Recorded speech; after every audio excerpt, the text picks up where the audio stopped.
Hi, I'm Mark Coates. I'm the executive producer on Ori and the Blind Forest. So Mark, for people who know nothing about Ori and the Blind Forest, tell us a little bit what it's about. Yeah, sure. So Ori and the Blind Forest is a side-scrolling action-adventure platformer, right? A lot of folks also call this style of game Metroidvania, and so that's also a pretty accurate description of Ori. We've seen a lot of games, 2D side-scroller Metroidvania games make a comeback. Why do you think that is? Well, I think a lot of these games kind of harken back to the early classical days of gaming, and there's just something pure about the sort of very responsive, intuitive controls that 2D games can afford you. And a lot of the platforming elements, especially, require like almost pixel-perfect precision, to really feel right. And I think the guys at Moon Studios have really spent a lot of time crafting the game to kind of evoke the memories of those kind of games and kind of modernize them and bring them back to kind of modern day standards in terms of graphical presentation. Can you talk about what you guys are showing here today? Yeah, so here today we're showing for the very first time the Forlorn Ruins. And in this area of the game, Ori has a couple of new abilities, but really the theme of the area is gravity. And so what Ori finds himself confronted with is sort of this area that's kind of fallen into ruin. And he needs to carry the source of the magic and the energy that kind of powers the area back to the receptacle that houses this energy, so this light vessel. So Ori picks up the light vessel, and when he picks up the light vessel, it affords him of some things. It enables him to sort of walk up walls, walk along ceilings, and things like this. But it also takes away a little bit because of the added burden. He can't jump quite as high. He can't use his double jump or his bash ability, these sort of things. So as a result, you find yourself in situations where your orientation, because you're upside down or you're walking sideways, is a little bit off. And so when you jump off of something and fall, where you fall isn't necessarily where your mind thinks you're falling or should fall. And so it's kind of is mind bending in a way. And so it's a really interesting play on this overall theme of gravity. What do you think it is about those mechanics like gravity that have gamers keep coming back for it again and again? Yeah, well, I think one of the great things about this style of game, the genre of game, Metroidvania style games, is just there's something really interesting about starting from this more like humble beginnings of only being able to run and maybe jump, and then slowly but surely adding these new capabilities to your character. And as you master those, you can become more and more powerful, and it's super satisfying to then retraverse areas or come up against enemies that you may have faced before with all these new capabilities, and then be able to really dominate and feel superior, right? And the same thing actually can be applied to the design of the levels.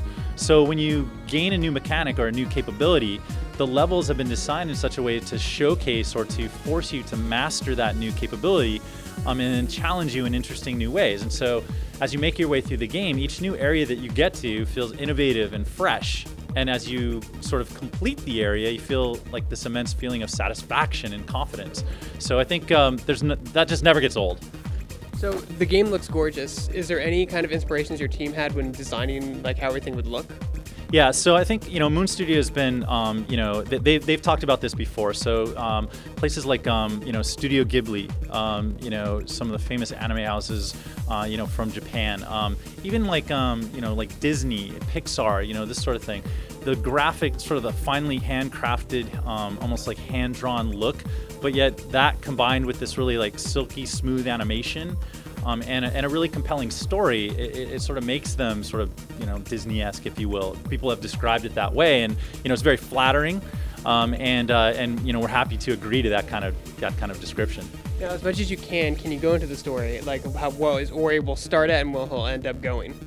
Yeah, so we don't want to give everything away, right? Because a lot of that is about the discovery that you get when you go into the game. But at its base level, if you've seen the announced trailer, it kind of tells a little bit about the origin of Ori. So Ori is this, a sequence of events occurs where Ori kind of comes to life as this, this forest spirit guardian, and then he's taken in by sort of a protector, almost like a mother-like figure. A tragic event then occurs where the world around him becomes decayed and infected, and it also kind of strikes down this guardian character, and so he has to venture out on his own. And so really the story of Ori it's an allegorical tale of self-discovery, self-sacrifice, and you play Ori on this hero journey to sort of fulfill his destiny.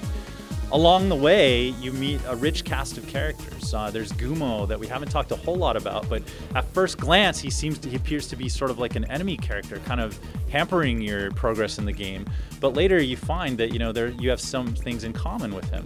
And then the antagonist that we've shown is Kuro, this sort of owl creature, who, for one reason or another, is quite upset about your journey within the game. And as the story unfolds, you sort of learn why this is kind of taken place. And in your effort to sort of resurrect the world, you learn that also has costs. And will people be able to play Ori in the Blind Forest? Oh yeah, we're really excited to announce that here at the event. So Ori will be released on March 11th, 2015, so just a couple of months away now, and we'll be releasing it for $19.99 US.